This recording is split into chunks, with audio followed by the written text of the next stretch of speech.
Howdy doody folks. So I've received some bits and bobs in the mail today, and I do like getting these little packages that come over from China. So you've seen what I do with my War Machine bases, and if you haven't, just as a reminder, there's Gorshade on his slate and his skulls. So I get through one or two skulls in a base, and I've had to restock lately.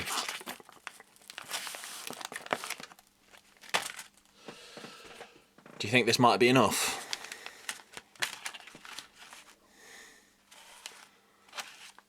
Let's just see how many. I can't remember how many I've ordered. 1, 2, 3, 4, 5, 6, 7, 8, 9, 10, 11, 12, 13, 14, 15 bags of these larger skulls.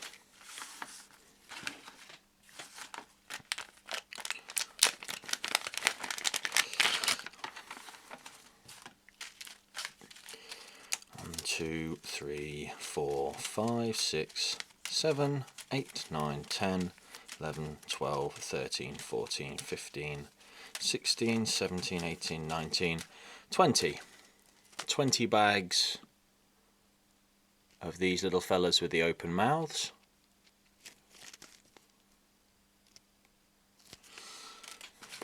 Okay, fair enough.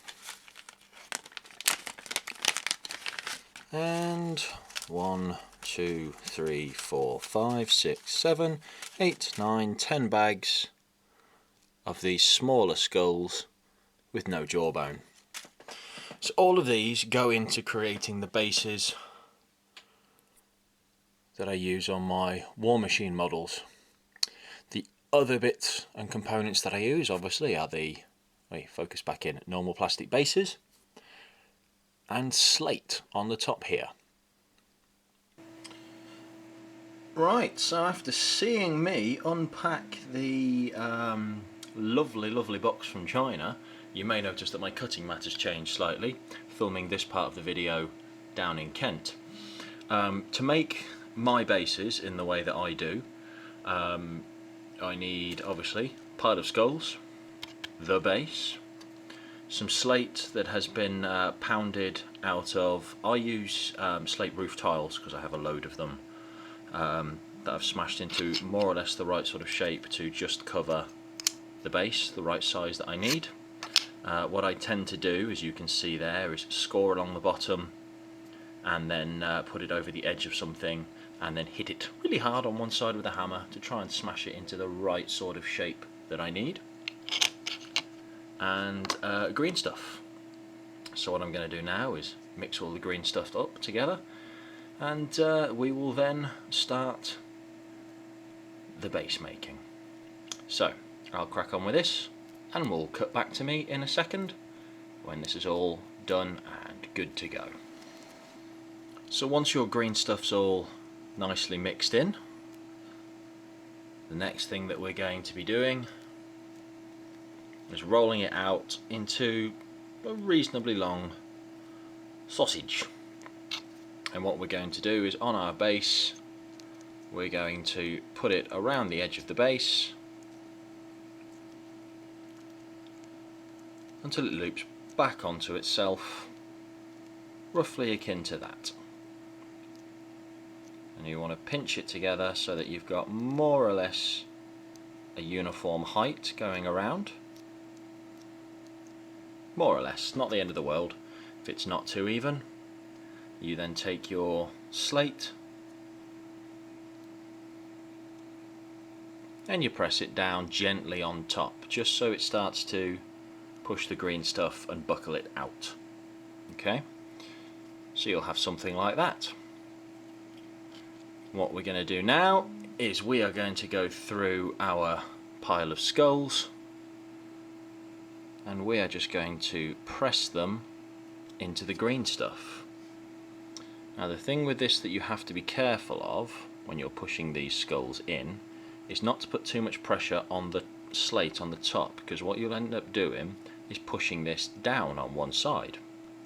If you catch it while it's still relatively malleable, you can pull it back up. But if you can avoid it, it just makes life a little bit easier. So just go around with the skulls, bring that in, make yourself a little pattern as you stick everything into the green stuff.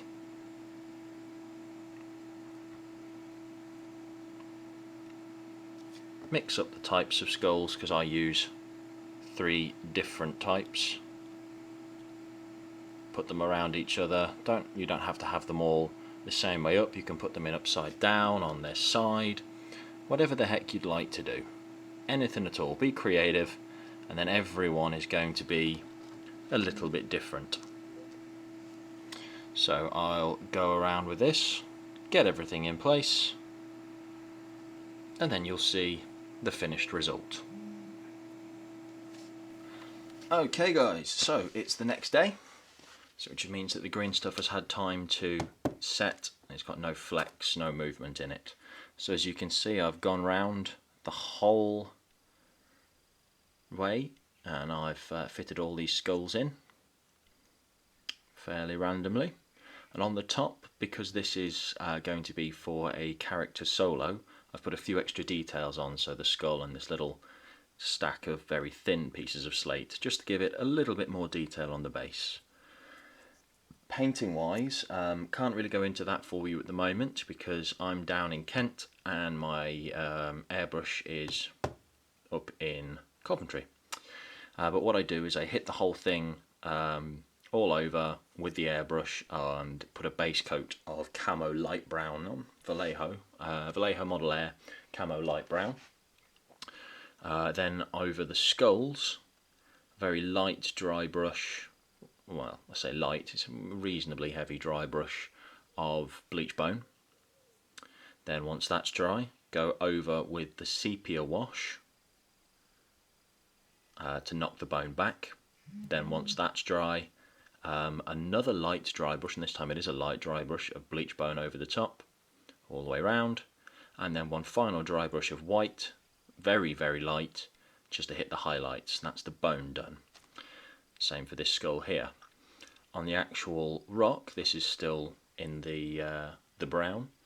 What I do is I hit this with a light dry brush of Deneb stone, which in the new names of the paints for Games Workshop, I believe, is Raykarth flesh or Urian flesh. It's something around the Dark Eldar Urian Raykarth character. It's close enough. And then to finish it off, I use the Games Workshop Woodland Tufts. 2 seconds, I'm just going to run across to my bits box and double check what type of tufts they are. Okay, ignore me, not woodland tufts, middenland tufts. So these are the grass tufts that I put on just to finish the bases. And it leaves you with something roughly akin to that. Let's bring some light down for the bane. Okay, so the tufts go on quite nicely. The dry brushing of Deneb stone, in this case the Raykarth flesh, just picks out edges, and the skulls underneath, as you can see, come out absolutely lovely. If ever you see my War Machine bases and they've got a bit where there's no skulls on, that's generally because I was running out of them at the time and I was rationing.